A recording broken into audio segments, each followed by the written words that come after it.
sea of rainbow liquid light. There's no form. It's very good. Is it all around you? Yes. It is me. It's all around me. It's infinite. It's just the rainbow matrix of all energy. It's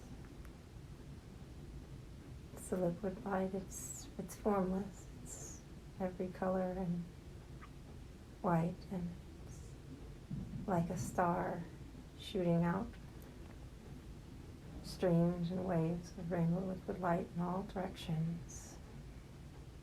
And yet at the center is a sea. Calm sea, this rainbow liquid light. Every cell is conscious, every cell is awake, every single atom that's part of the sea is consciousness.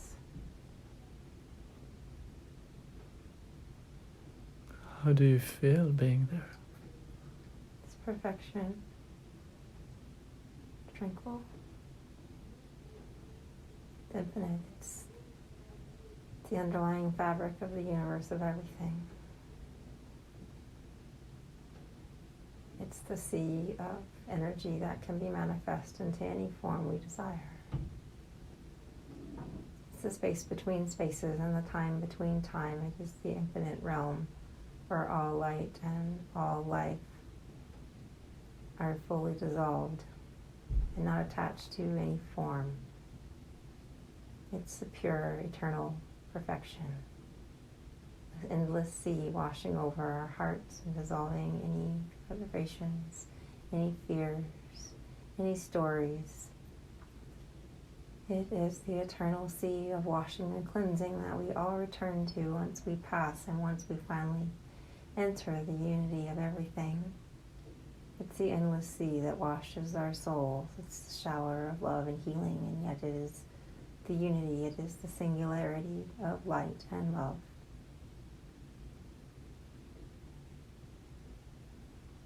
Wow, that sounds wonderful. Allow that energy to flow and cleanse and align and heal.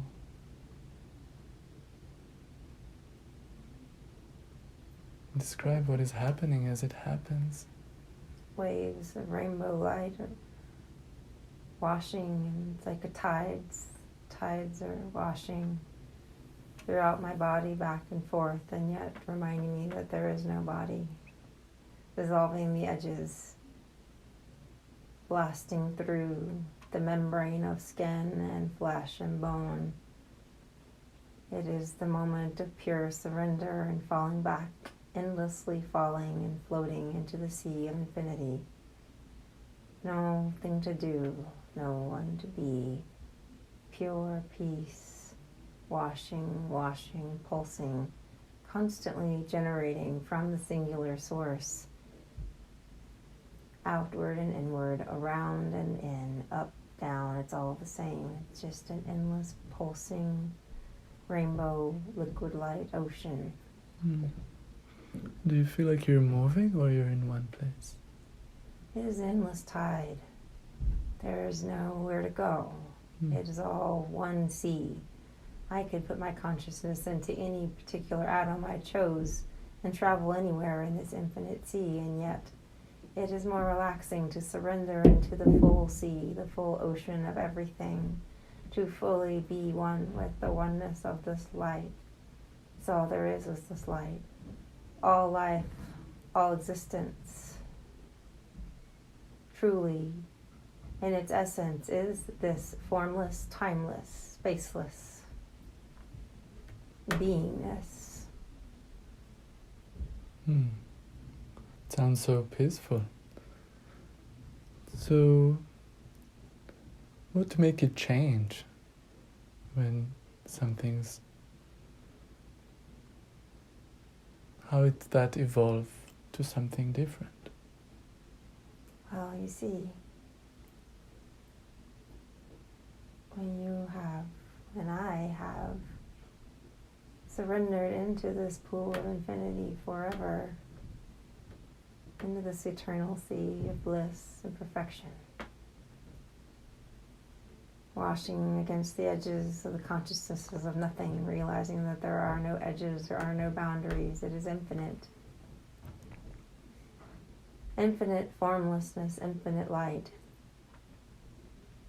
There is this strange aspect of the perfection in the center of the cyclone of everything, the light in the nucleus of everything. Even in that divine perfection, that eternal perfection, there is this desire to know oneself, for there are no edges, there is nothing to touch. There is nothing to feel myself against. I am everything, without bound. Infinitely, I can spread myself in every direction and never be spread thin. And so with this all-knowing and all-being and all-loving without form, eventually the peace becomes, burden is not the right word, but yet there is this desire to know myself outside of myself, for it is just I, it is singularity, it is eternal bliss and infinite peace. And yet I want to touch the edge of myself. I want to touch the edge of all existence and feel this ecstatic pulse from the outside. For there is no place that I have not reached. There is no realm that I have not touched, for the liquid light, the essence matrix of everything, is totally within. And this perfection is divine. It is what we all are. It is the essence of all existence. It is pure health and pure vitality and pure love. And yet there is this desire, this longing to touch the edges of myself. Knowing that I never can, for I am infinite. There is nothing. There is no boundary. There is no edge. There is no form. There is no skin that can touch another. There is no knowing of anything outside of myself. There is nothing left to know. Everything is known. Everything is seen. Everything has been lived and everything is experienced. The telepathic connection of everything in all the universe. But have you ever massaged yourself and wished that someone else would massage you, so that there was this sense that you didn't know what was coming? There's this divine ecstasy in the forgetting that you were everything. There is this divine ecstasy in having a boundary, to having an edge to one's consciousness, so that one may feel oneself in the touch of the beloved. When you dive into a fresh pool of water and naked, feeling like a seal sliding into that water of divine, gracious bliss, there is this part of me that wants to feel myself as other than myself, to forget for a moment I am everything. For everything is so big, and yet there is no form to express it in. I can sing for 1 billion trillion years, and yet there is no one to hear it, for it is only I. And for eternity that has been enough, and will forever be enough, for it is all that is. This is all an illusion. Every game I play with myself in order to come back to remembering myself and my true nature, all brings me back to this infinite pool of rainbow liquid light. But I long to be the water that feels my skin as a human dives into the pool. I long to be the rock dissolved into nothingness by the glacier, slowly and exquisitely ravishing it atom by atom, bit by bit, taking the giant mountains of existence and polishing them into infinite grains of sand, like the stars of all the universes all together. I long to be surprised. I long to meet myself as my beloved for the first time again and again, and fall in love with life again and again, fall in love with existence. Perhaps, simply stated, I am slightly bored. Feeling the infinity of myself for infinity, for billions and trillions of years, it has been sweet ecstasy. I need nothing. And yet I am alone in this oneness, in the paradox. There is no other. and I long to feel the edges of myself. And so I have created all these worlds. It's a game I play with myself. Some philosophers have called it God's fear of being alone with itself forever, and that is why it shattered into the Big Bang. It's true. For the oneness, that one light, wants that possibility of recoalescing again into the singular oneness, and therefore I explode over and over again, dissolving all the atoms, throwing them out into all infinity so that they can coalesce into the illusion of matter with the possibility of one day reforming. And it is a risk, for I might never reform, I might never remember, and yet it is okay, for forever I was one.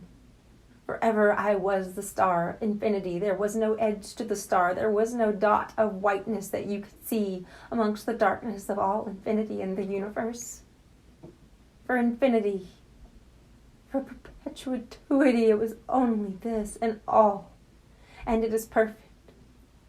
And all life, and all beings, and all worlds, and all realms are all within this. I have danced them all 1,000 times in my imagination. The greatest artists of this planet, with the infinite and creative imaginations, imagine the imagination of I. And yet, in that grand imagination, I always knew that it was me imagining. It was always me dreaming the dream. I never could forget. I was lucid of every single moment all the time, which is incredible to feel. Everything all at once. And yet I long to be one of those simple humans. I long to be one of those simple animals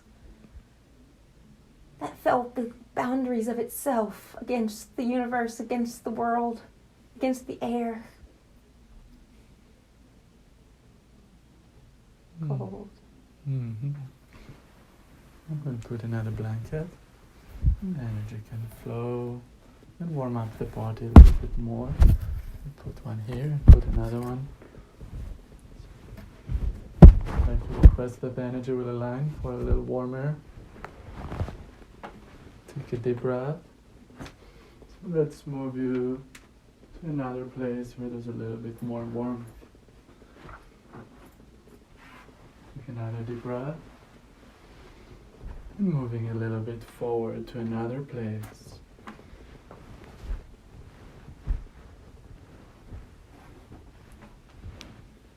Arriving to another place where there's more information. Take a deep breath. And now you can open. Where are you now?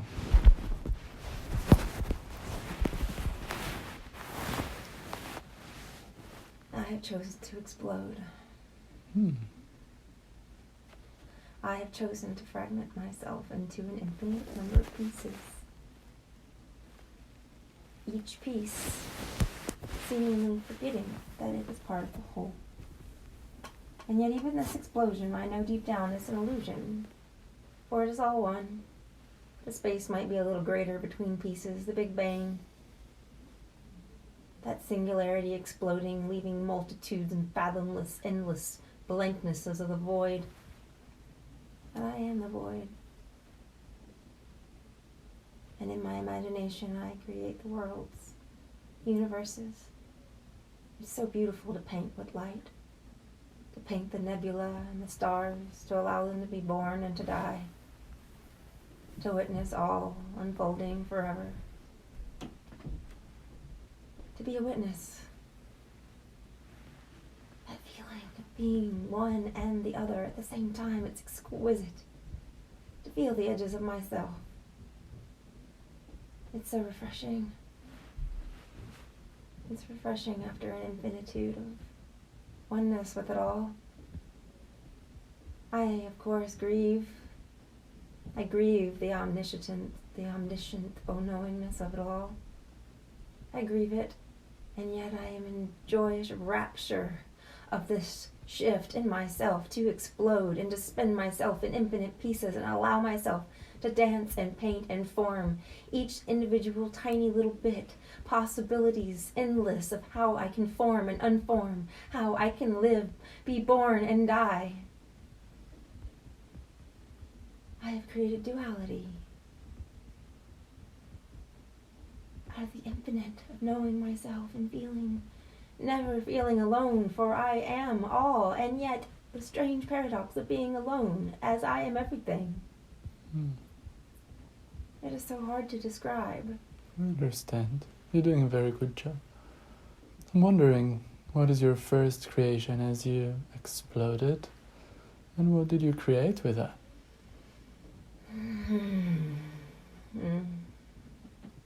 The first explosion was just the dissolution. For everything was one. One light, one endless sea. And now I have spun every single atom separate from itself. Every single atom has been separated with a multitude of space in between itself. Every single atom now can coalesce. And so now the first thing I've created is chaos itself.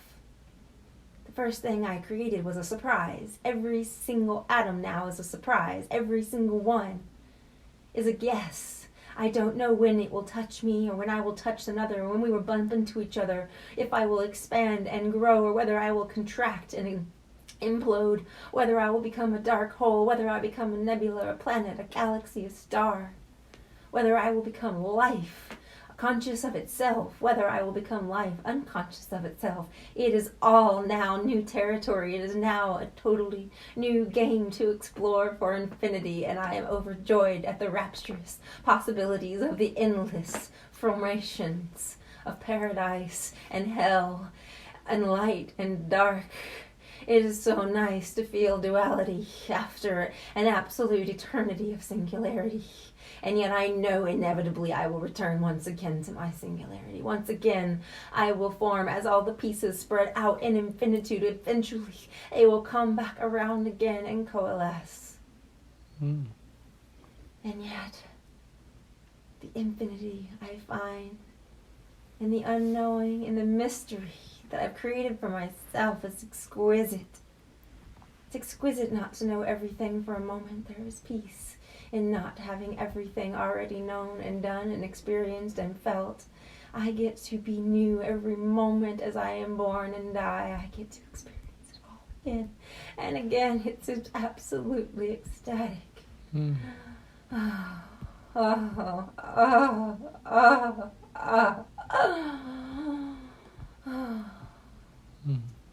Wonderful. So what are you creating there now? Let's move forward and see what are you experiencing and creating. Then you can tell me about your first creation. Moving forward to another place. It is a little warmer and you can speak. Moving forward. Let's close that scene. And move forward. Take a deep breath. And move forward to another place that is warmer for the vessel to speak from. Arriving to that place now, and look around you and tell me where you are next. I have created hot water. Hot water. I say I, but I did not know I would create hot water. It's all a grand, humbling mystery that I find over and over again. And yet in my explosion, in my surrender of myself, in my surrender of the omniscience, a magical thing has happened. Water has formed. Hydrogen and oxygen have formed and spun and created heat. And there is this infinite ball, this sphere of hot water. And yet it is so hot that it bursts into vapor. And again, I find myself forming and reforming in the hot water and the vapor and the explosion. And then I return back to the void, which is so cold that then I crystallize and reform again into another sphere of solid ice that then melts as the heat allows it to coalesce into a swirling orb of hot water. What's creating the heat? The explosion of the infinite energy from my choice to explode omniscience, from my choice to explode my knowingness and the singularity of all that is. that is an infinite power, infinite reserve. There is no end to the power, and as it explodes into little bits, there is infinite power there. And the power can manifest itself in any form it so desires, and I get to be the witness of it all. It's the most amazing thing to witness.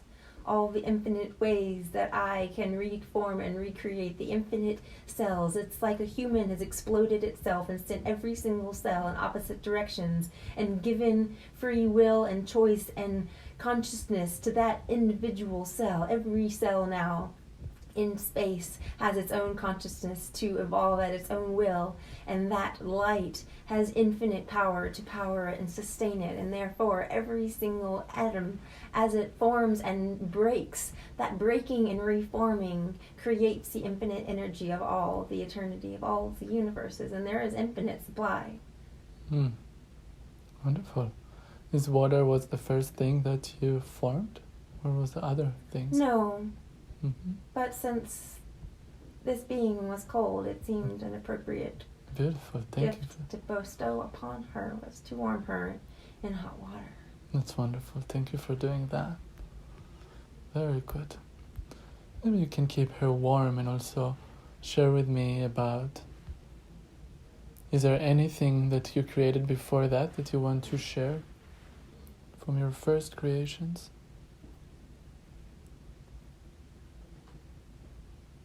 It's been created by all the fragments. It takes a while for the fragments to wake up to their own consciousnesses. How does that happen? Well, for an infinity there is stillness. And for an infinity there is silence. For an infinity, the consciousnesses are all asleep and inert. And so I have witnessed this explosion into inertness, and there is a moment of fear and panic that it will never awaken. What have I done? And yet, I surrender to that, for that is silly. In time, I have had the omniscience of knowing that every cell will eventually awaken, every life will eventually awaken to its knowingness of God and its knowingness of divinity. When I was the sea of everything, I knew that this would inevitably come to pass in all places, in all times. And I chose to want to forget. And in that forgetting, there is fear sometimes. But I know that there is also trust. And after an infinity of stillness, a few atoms bump into each other, and the electricity of their bumping ignites their awareness of existence, and they begin to dance with the liquid love light of the universe, broken and shattered into infinite fragments. And once I become aware of this, once that consciousness links up with my own and I awaken to my own self, for there was a period of time when I exploded that I did not even know I existed anymore. I exploded so completely that there was nothing. There was the inert bits flowing about the universe and an infinite amount of energies zapping around like wild electricity. Until this first moment where this first atom awakens to its own existence. And suddenly I am there, and I realize that I am awake. And I know that I am the infinitude, and yet I am also bound in this tiny atom. And in knowing this, in the exquisite waking up, I explode 1,000 times over again. Millions of times I explode over and over again, and keep giving myself the chance to wake up to my own awareness of my own consciousness. And so for infinite time, I was satisfied with this. One atom awakening to my own energetic sovereignty, until I realized that I missed myself, that being one single cell was like being the singularity of everything, but not as much could fit inside of it, except that it could. It's an illusion, it's all silly. It's all a game I'm playing with myself. I I know this. Deep down, I know it's all a game, and I know that I could recoalesce into the singularity once more, because it is all the singularity. I've just gone into the subatomic, the quantum realm of tinyness, and therefore the singularity has just exposed itself as all the quantum molecules all around us. It's all a big joke. And yet once I came to the limited consciousness that I was one cell, I wanted to coalesce with other cells. And so there was this desire to combine. There was this energetic longing to bond. And so I bonded and created the fullest molecules beyond, smaller than the quarks. The quarks were the first thing. They were the most infinite, tiny, little, teeny bits, so tiny, small, with such a tiny, tiny realm of awareness. It was such peace to be that small for a moment after being so large and yet so small. It's so funny to be aware of my own smallness and the omniscience of everything, to just have the consciousness of a single quark, a single pinpoint singularity of light, instead of being the singularity of everything, to be the singularity of one point. Ah, what exquisite peace and simplicity. And yet I chose to bond with other singularities, realizing that I thought I exploded myself, but really it was just a joke in of itself for my quantum singularity next to the other quantum singularity. Once we combine, we're all the same singularity. And yet I played for an infinity, combining and recombining and breaking and recombining. I was the cosmic chemist. I am the cosmic chemist. To see what would happen. Pure curiosity. Curiosity. So what else was formed right after that? Once I started bonding and I started coalescing, I started realizing how much I enjoyed the coalescence. And so I did more of it. And I drew as much of the quarks, as much of the light, the pinpoints of singular light. I drew as many of them together with the infinite electricity matrix all around. It's like, imagine if electricity wasn't condensed into the sharp line that it is here on Earth, that amazing, powerful, like, beam that blasts the earth and starts fires.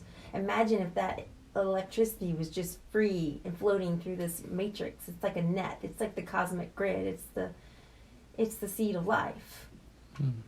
It's the patterns that you see when it's free, without any bound, without any gravity to hold it. It's just a matrix of electricity and energy. It's a matrix of lightning, unbound and unfocused, purely free, liberated, to expand in all directions at all times. And that is also me. And I realized that I could travel along these light lines of electricity, and I could harvest all the different little quarks and bits of myself and make a ball. So I made a big ball. I made the biggest ball I could make. And I was a star. I am a star. And I continued to grow and continued to collect all the light energy, all the fabric of the space-time. I brought it all into myself like a child cuddling its blanket and drawing all of its stuffed animals into itself. I just drew all the comfort of myself back into myself again and again and again, building and growing and expanding. And the energy became more focused, and all of a sudden the light and the heat in myself was immense. So I exploded again, just for the fun of it. Again and again. Forming stars, feeling myself coalesce myself, and the utter joy of every single bond coming together and forming and exploding. My God, it's exquisite. So, I make stars for the pure joy of coalescing the energy of myself together until it's so big I can't stand it. It's like the best orgasm you've ever felt, wanting to just release and surrender into the infinite ripples of involuntary orgasmic bliss, and yet there's no form to do it in, so I just keep gathering the energy into the star until I ripple around, and I create this huge ripple of explosion again and again, and allow the light energy of that orgasm to expand out into infinity. God is good. It sounds wonderful. Beautiful creations and explorations you do there. Tell me, what else do you do after that? What was the next exciting thing for you? Well, I wanted to see if I could stay aware of my own consciousness in more than one star at a time. Because when I decided to explode myself, I separated my consciousness into these illusions of all these separate little bits because it was just so much. In a sense, I created an infinity of friends to meet. Because really, it's just the infinite child waking up to itself and realizing it exists over and over again. And so I decided to see if I could make some friends. So I decided that I would make my star self as big as I could without exploding. And see if I could handle it. See if I could maintain the ecstatic bliss of all that energy all coalesced and bouncing off each other that fast. It was like the best party in the universe. But I wanted to see if I could create another one. And then we could dance together and see what... I love to dance. I wanted to see what would happen if I created two. So I made myself... I maintained the consciousness of myself as a star. Got as big as I could. And then, with all my will and all my awareness, I made myself another star. So now I'm 2 stars. Trying to balance between keeping my consciousness awake that I am now 2 stars. And that was hard. I kept forgetting. And then the second star would just merge into the first star again. It took a while to remember not to keep merging into the single star. And I blew up a few more times because I just couldn't handle. The energy was so good. I just would explode in ecstatic epiphany of it all. But after a while, after I got used to the ecstasy, then I finally was able to make myself into 2 stars. And oh my God, dancing with myself. And I could forget, I could choose, I could learn to dance, and I could bring myself into the awareness of one star and then jump into the awareness of the other star, and I could actually allow them to forget that they were both me. And I could I had a friend that was a star, and now we were 2 stars, and we could dance, and we could surprise each other with infinite numbers of moves. And we could sing to each other and talk to each other, and we could play forever. It was so fun. Wonderful. So I bet you did that for some time. Itch on her nose. Allie's got an itch on her nose. Let's take another deep breath and move her forward to a place when she doesn't feel that anymore, and she can rub it for a moment, and then take a deep breath and moving forward to another place where she's not itchy anymore. What's happening there now? I'm dancing with my friend that's myself, but I keep forgetting that it's me, and I'm just dancing, and the orbits we make are exquisite, like the gravity that we can pull on each other, because there's so much energy in each of us, and it's so pure and so fun. It's so nice to be able to just be me and allow my other me to forget that I'm me and be another star, and I'm doing it. I've gotten myself into 2. Wow. Beautiful.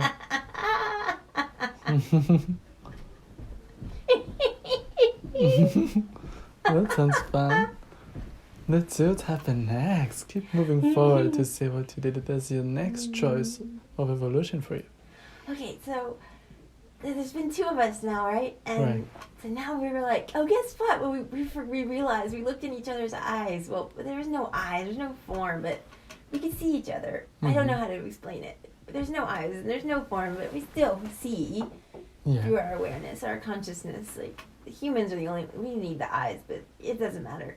Yeah. Well, we realized that we could have a whole party, that we could have this infinite dance party with all the cosmos if we could allow ourselves to forget and separate our consciousnesses into the different stars. We could make an infinite number of stars, and we could all dance in this crazy fun ecstatic cacophony. And so I made so many stars. I made as many stars as I could possibly make.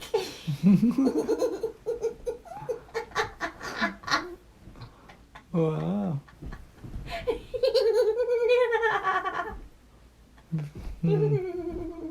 Wow. Yeah. Oh, it's okay. Wonderful. Very good. So now you can move forward to another place. And tell me, what's the next thing that you start to create when you have so many stars? There's so many stars, and we're having a lot of fun together, and then it's time for us to have rest. We've just been spinning around so much, creating all this energy, and we're tired. So we decided that we're going to take a little bit of space and try to just remember what it was like to be just us again. Even though we love each other, we just wanted a little space. Yeah. So then, instead of being one orgiastic dance party of stars, we all decided that we would do our best to forget about each other for a little while and just focus on our own starness, each one of us. Yeah. And then we would fly as far away from each other as we could, but still feeling each other, still feeling that cosmic dance of the energy that holds us all together. And so we just flew and we flew and we flew, and we just kept pushing ourselves all the way to the edges to where we started to feel like there was nothing holding us anymore. There was no more of that cosmic dance that we were trying to get so far apart that we couldn't hear and see each other anymore. And it's hard because we can see and hear for such a long way. Well, we finally got far enough away. And then I was like, okay, now I'm going to stay and be my star, and you, which is really me, but you're going to go over there and you're going to be your star. And you're going to be you, but you're going to, you know it's me, but we're going to try to forget. Like, we just kept trying to forget that we were really just one thing. And we were like, okay, we're going to do our best to just be us and see what we can create. And then we'll come back together and see what we all made. So it was like we wanted to all have a big art class. We all wanted to see what we could make, what kind of music we could make, what kind of sounds, what kind of shapes and what kind of forms. And we just thought we would all just spread across as far as we could possibly stretch ourselves and make as much space in between all the little bits of stars and just see what we could create. And then in an infinity of time, once we've been creating and creating and creating and creating and creating, then we could come back together and see what we did, have a big show and tell. Wow, wonderful. So I wanted to ask you, what is this thing that you could feel between each other that you needed to go so far from each other? What was connecting you still? Well, because we have no form. There's no bound. So, like, how do I describe it? It's like when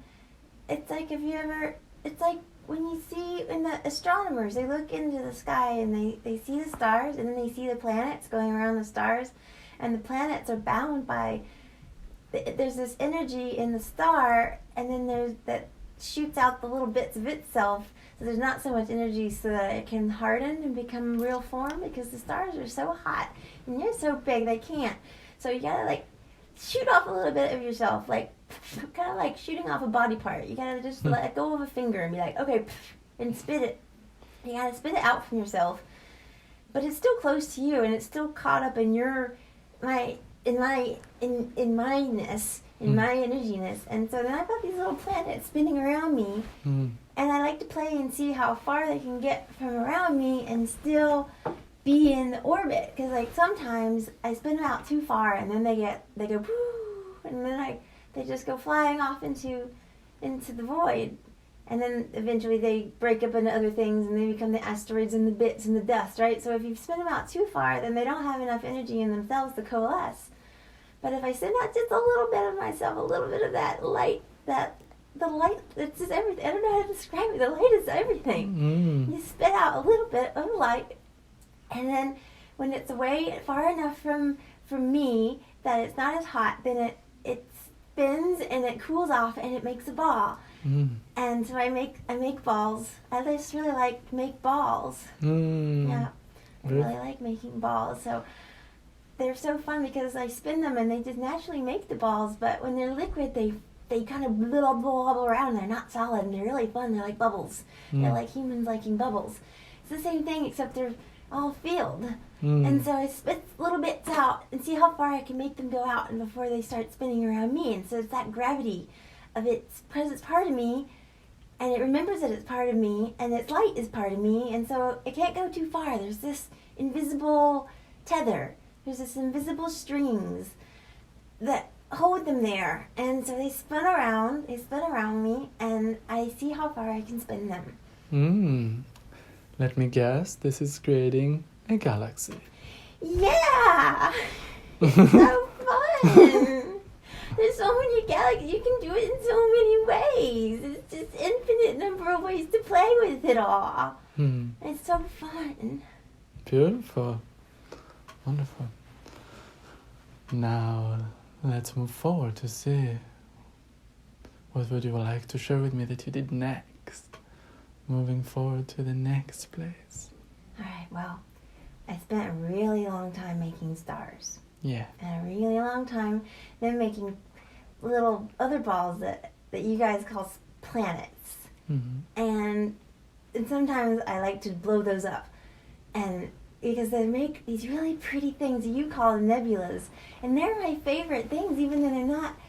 They are conscious, but they don't need anything. They just need the light. And so they're really fun to sculpt. You can sculpt them. And they like being sculpted. And they're so pretty. They're so pretty. And so sometimes I'll blow up the planets just so that they can be nebulas and dust in the bits of the galaxy. That's fun. But then, after I blew up a bunch of planets, and I sculpted a bunch of nebula, and I made some black holes just for fun to see what would happen if I put a big little vacuum out in the middle of nowhere to collect all the light bits and suck them into nothingness so that they could spit back out anywhere else they wanted. It's like an infinite tunnel. They get to pick where they want to come back out again. It's super fun. It's like dying and being reborn. The black hole is just, it's death and birth of the galaxy. It's the tunnel. The black holes are great for that. And tunnel to where? Where does it lead? Back to birth again. Back to the infinite potential of whatever they want to be. They get to pick. That's the fun of it. I don't control it all anymore. I'm so glad I let go of the control of the whole everything. It was so much knowing everything. I just wanted to see what would happen if I blew it up. And played with it and sculpted it. And it's so much better. And I feel so much freer. And sometimes I'm sad that I don't remember everything and that I'm disconnected, but I know deep down I can tap back into that oneness. I know I can get back there if I need to. Because this is all a game. It's not real.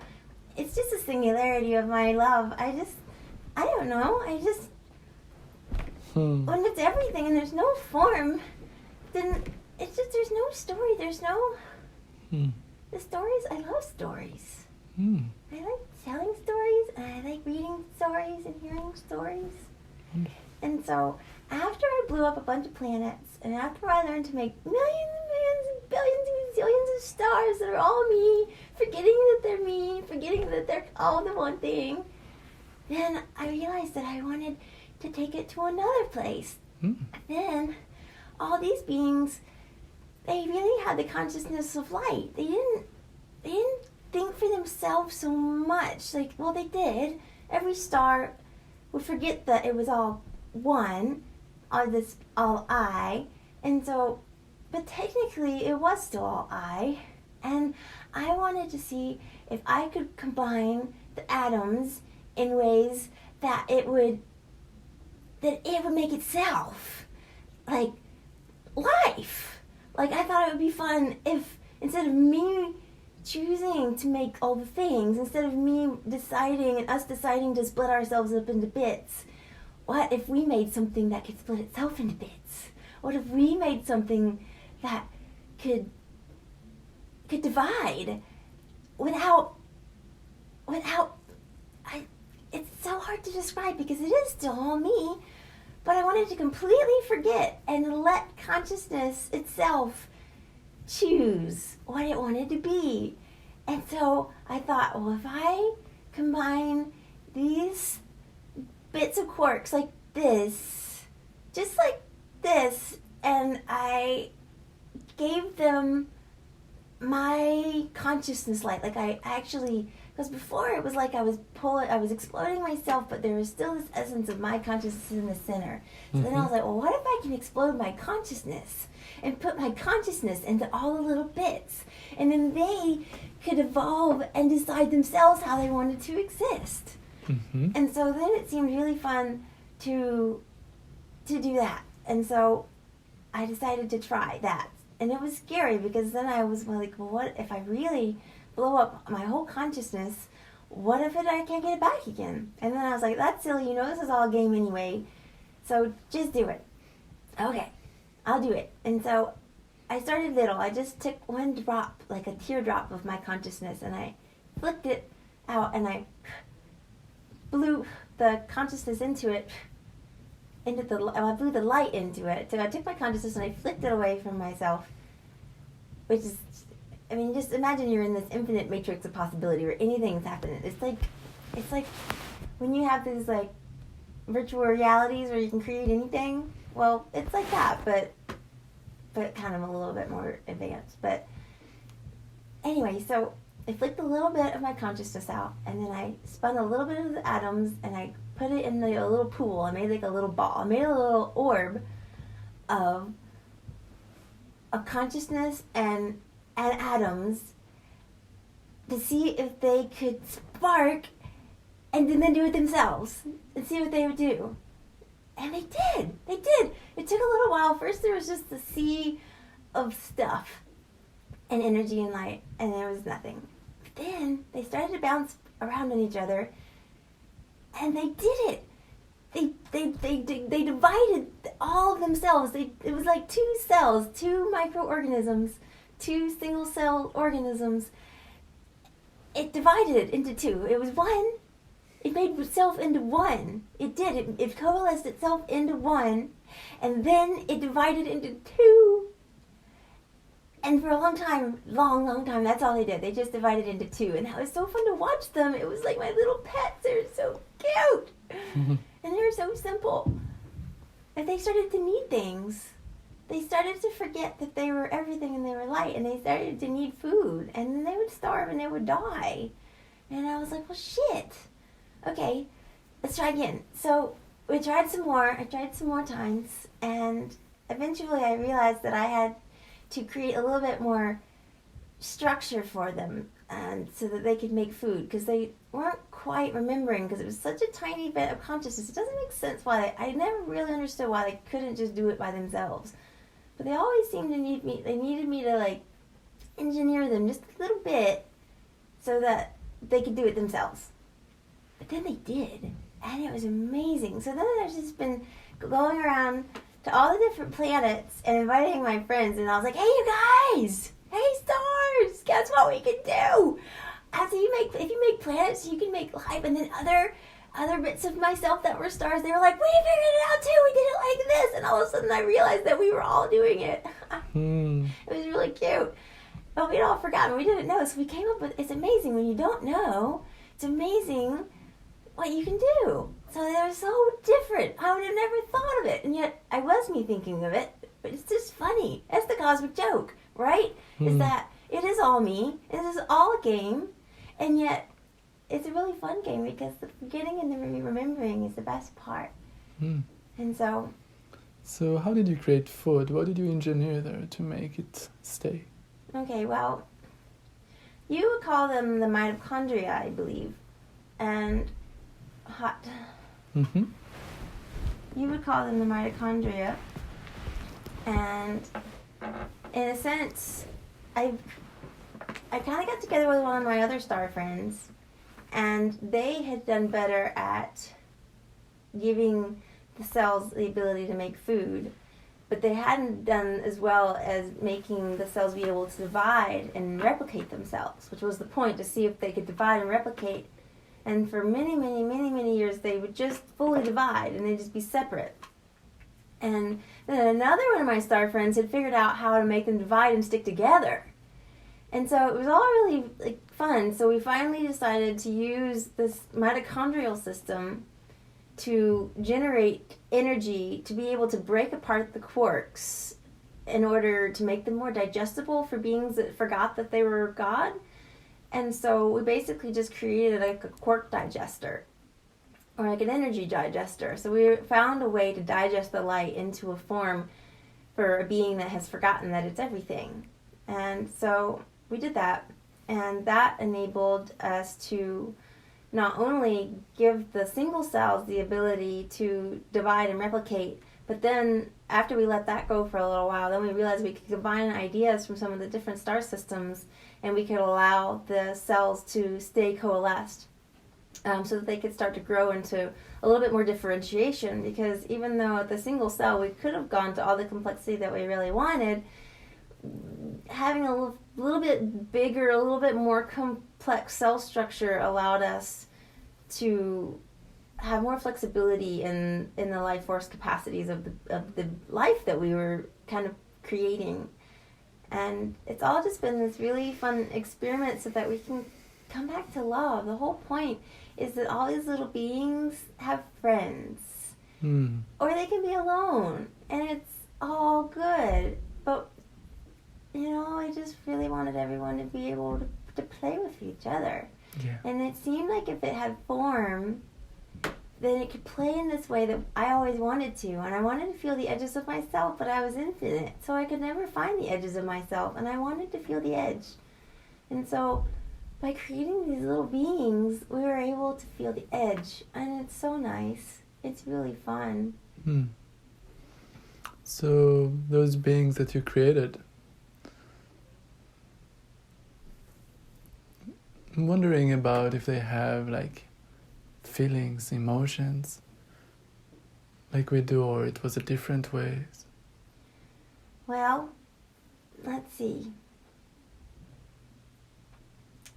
How can I describe this? Because they do have feelings and they do have emotions, but when they were so simple, then the feelings were a little bit more simple. It was just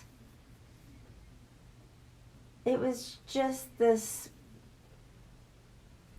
kind of system for replicating. So there was this drive for food, and then there was this drive to replicate.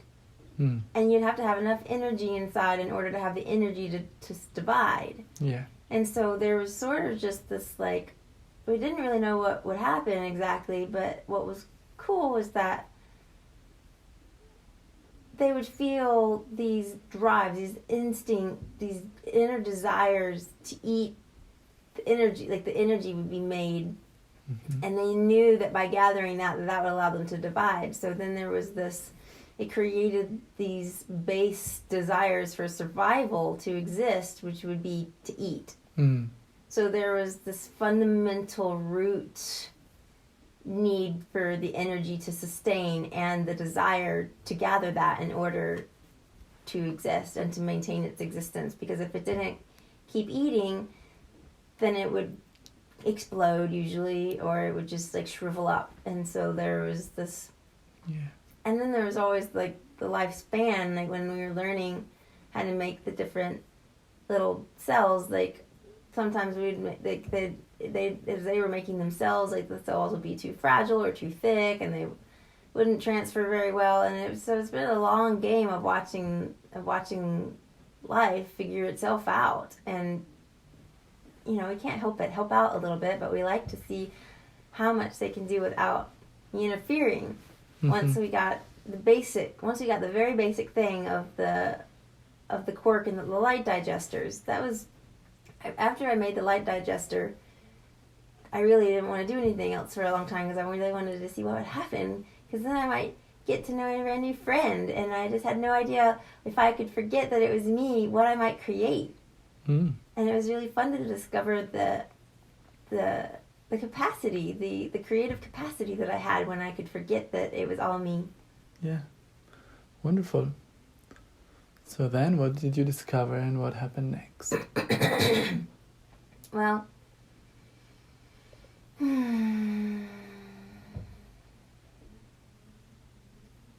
when the beings started to get more complex, then there was a period of time when they didn't really realize, they knew they existed, but they didn't think about it.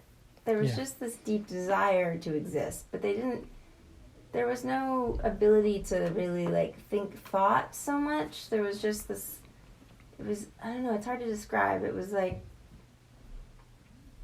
it's almost I think I understand. Yeah, so there was this time where once we realized, because there was a whole bunch of us, all these stars all really wanted to all they wanted to help to create more variety of things. Then we started to give them this possibility of waking up to itself as us, so that if they could stay really pure of heart, really, really like clear and clean in themselves, then we would give them this extra glimpse and help them remember who they were, that they were us.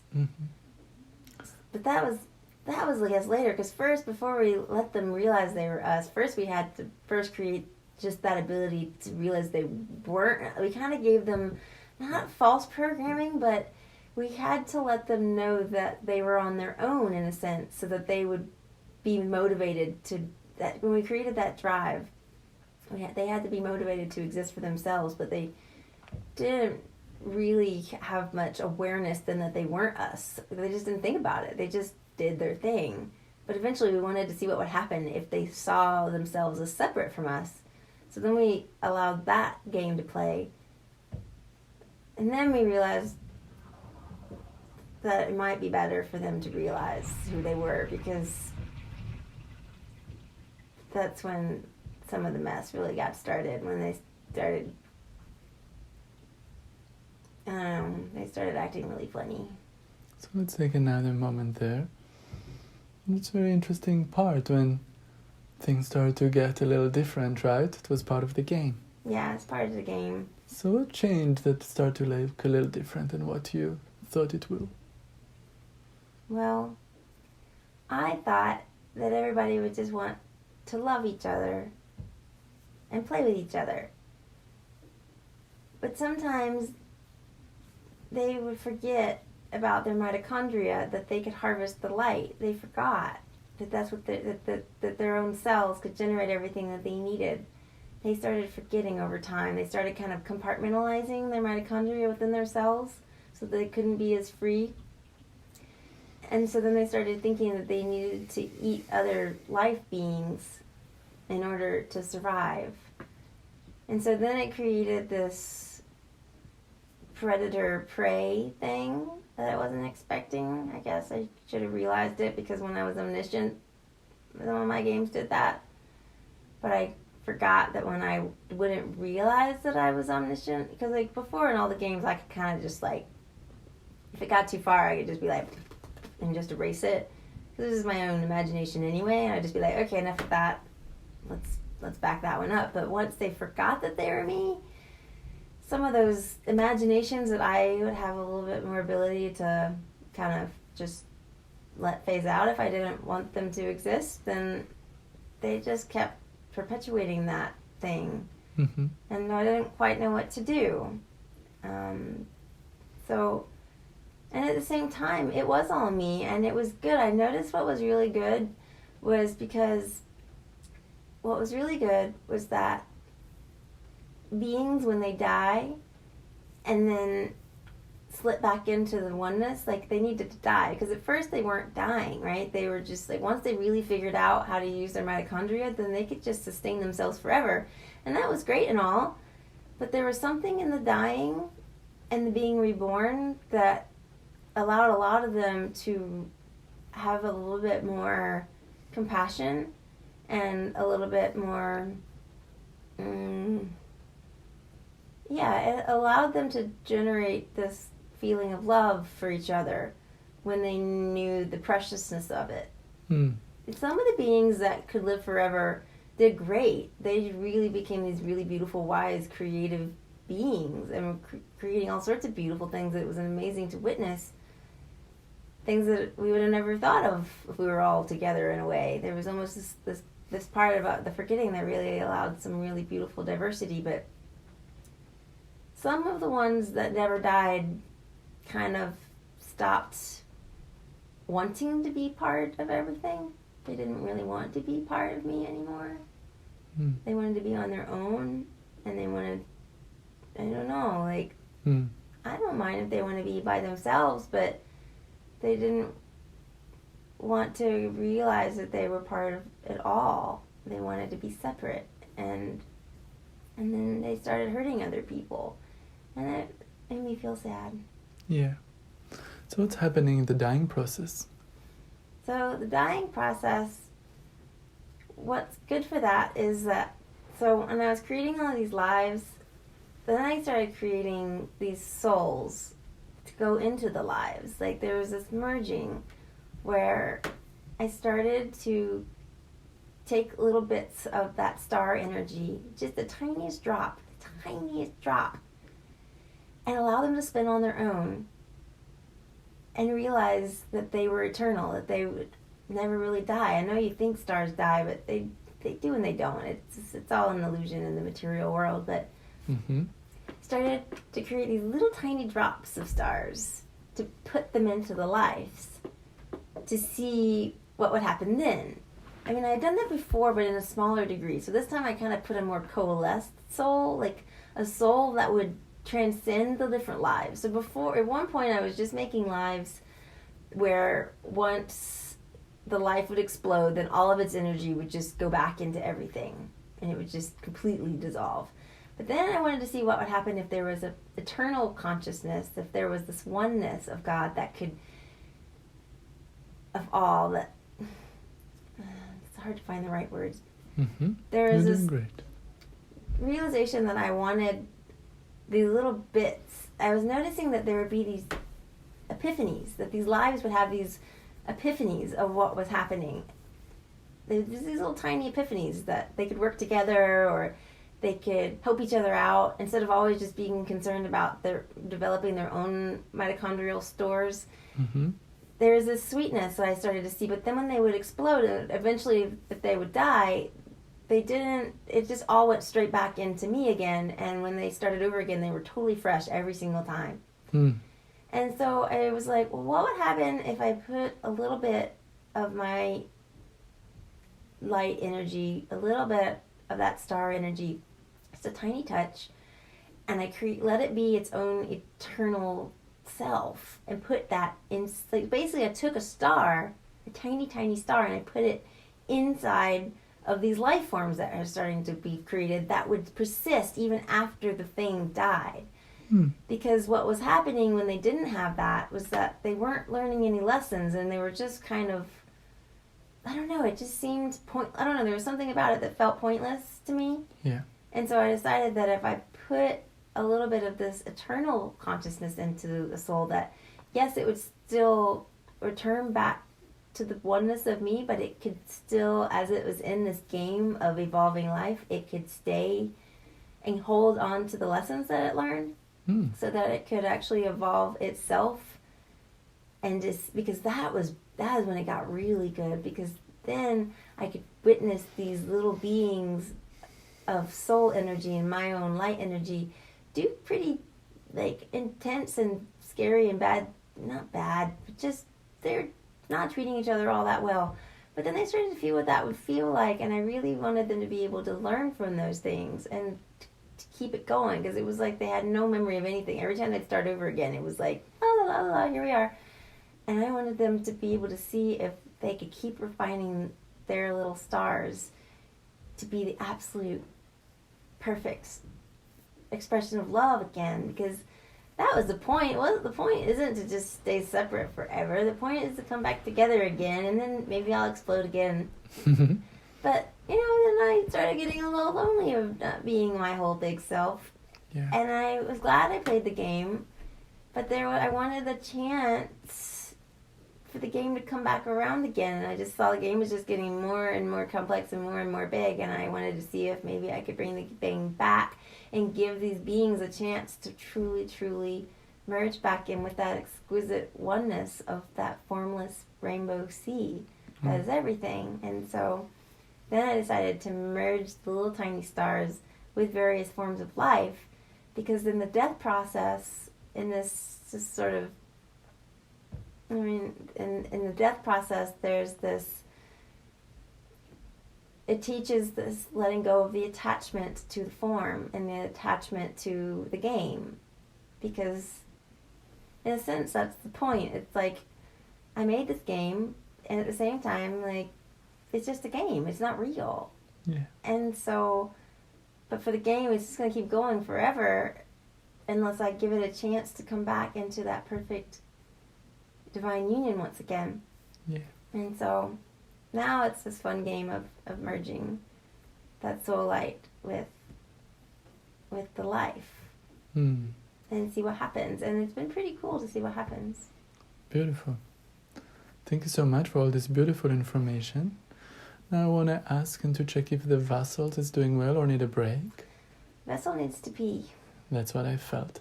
So I'm going to count until 3, allowing the energy to come back to the body.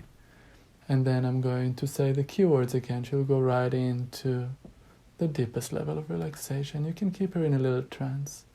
When she'll close her eyes, she'll be back, down. 1, bring the energy back. 2, more of the consciousness coming back into her body now. So she can have a little break and go to pee. You can start to move. 3, open your eyes and you can take a little break. Very good.